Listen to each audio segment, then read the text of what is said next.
কোনো কিছু করার প্রতি বা পিছনে যদি ভয় থাকে সেখানে আমাকে ব্যবহার করতে হবে হোয়াট ইফ।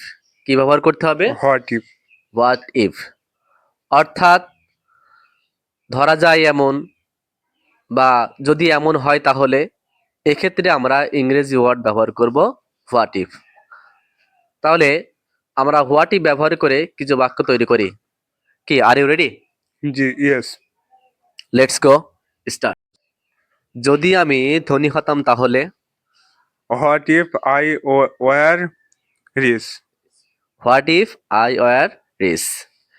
যদি আমি পরীক্ষায় ফেল করি তাহলে। What if I fail in the exam? What if I fail in the exam. যদি আমি ট্রেন মিস করি তাহলে। What if I miss the train? What if I miss the train. যদি তুমি উড়তে পারতে তাহলে। What if you could fly? What if you could